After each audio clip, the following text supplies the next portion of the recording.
Ever wonder where 3D printing came from? These are some of the first 3D printers ever made. Around 25 years ago, this is where it all began, and I'm going to give some history. I remember literally talking to the first guy who took a hot glue gun and put it onto a 3-axis mill, something like this, and made a bottle.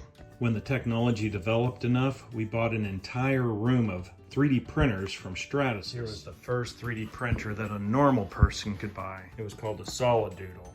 Every piece on here was modified as the hobby grew. The basic concept is you would take weed whacker whip, put it into a motor drive, and it would run it through a hot glue gun. You'd have stepper motors move left, right, and up and down. Just like the old 3-axis mill. I'll explain a little bit about how the circuit board works. We'll go over to this board where it's laid out a little. The brains of all this stuff was an Arduino. The Arduino would talk to these stepper motor drivers. Now these are big drivers for big motors. These are little stepper motor drivers that would drive small little motors. Like this little NEMA 7. The bigger stepper motor drivers would drive something like this. Talk about bugs in the system. There were always bugs in the system. Now there's literal bugs. This little display board would also be connected to the Arduino, so it was easier to operate the entire machine. The first Stratasys machines were probably about $40,000. When this came out, this was $800. Now you can buy these amazing machines like this that would be about $300, and they make gorgeous pieces like this. Or the $300 resin printers that make detail like this. In the early days, you were lucky if you could get almost any image, but you could tell where the technology was going. So many companies were trying to get into this industry and build these little cheap printers that you would put together like this. These are cut plywood. The ramps board with all the controllers. The operating system on this stuff was something close to Arduino, kind of a hybrid or a mix called Sprinter. The internet was very young when these machines were starting to come out. Everyone was talking to each other, saying, hey, what's wrong with this board? We need to put a fan on it. These little fuses are failing. If the drivers weren't just exactly calibrated, they'd like burn up and heat up and the chips would smoke off.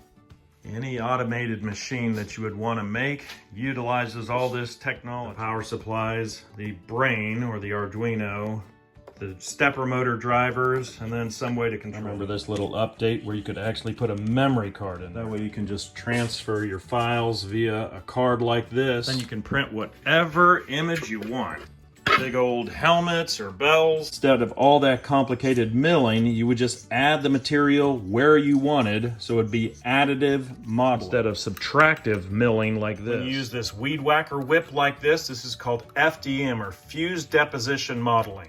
All kinds of different plastics you could use. You just put it into the machine just like a hot glue gun and it would make these parts. Now the resin printers were called STL, or stereolithography. You add this liquid resin into the machine. Then one layer at a time, like a laser or an ultraviolet light, would cure all of this, and you can see this extreme high resolution. I can remember when a machine like this would cost about $500,000 for this size, and now $300. I would say that 3D printing is still in its infancy, but not like this. Here's a little piece with a McDonald's straw on it. We were trying to make 3D printers replicate themselves in different forms. Or we might try to make something like a quadcopter. Very crude, but this is cool technology. To get these things to work, it took a lot of stitching things together. A new board would come out from SparkFun, so you'd tie that into the other board. Sane Smart would come out with something new, so you'd have to tie it to this. Building all this stuff was like electronic Lego. I'll open up and show you this. Here's the same system, except a little bit more developed than the last one. We were converting one of the older Stratasys machines into the open source, not their closed source stuff that we couldn't work with. I'll show you one of the biggest challenges was this chip right here. Stratasys would sell their material, which would be about $5 in material, but they'd sell it for about $350. So we had to break the code inside this chip so we could read it and put in our own material. It took taking a drop of acid and putting it right on that chip, burn off just the plastic, then we'd put it back in the machine and we'd read to see what it's seeing. Once we had the zeros and ones figured out, we built this little board. This board would read this chip when it was brand new, and then we would reset the entire chip to make it think like it was a brand new spool. We would push this button here that would reinstall the software back on this chip, making it seem like this was a brand new chip then we could put our own spool in time after time after time. We had about 30 of these Stratasys machines, so it wasn't like chump change. I mean, it was millions of dollars in material, literally. So it was worth breaking the code so we could save that money. If we could get everything to open source, we wouldn't have to mess with that chip. So that's why we started building this. By law, a company was not allowed to force you to buy their material. There was that big deal where Epson tried to force you into buying their ink by putting a chip like this in there. Stratasys insisted, we're not trying to force you to buy our material, we just want to make sure that it's not wasted in the little spool. At the price they were charging, we could definitely afford to waste a little material. So having the ability to reset that chip was a big deal. And of course, everybody made all kinds of chip resetters for these Epsons as well. With all these wires, it may look a little intimidating, but you just take one system at a time.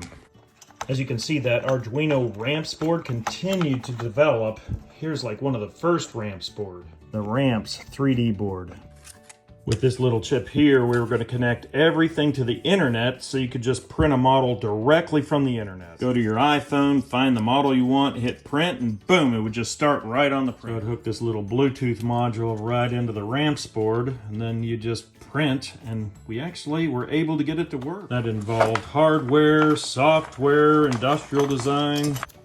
My kids were never afraid of this kind of stuff. At a very early age, they just got into it, got real excited about it. In fact, as they got older, they actually built a lot of this stuff. They were certainly a lot less afraid of this stuff because they didn't know to be afraid of it.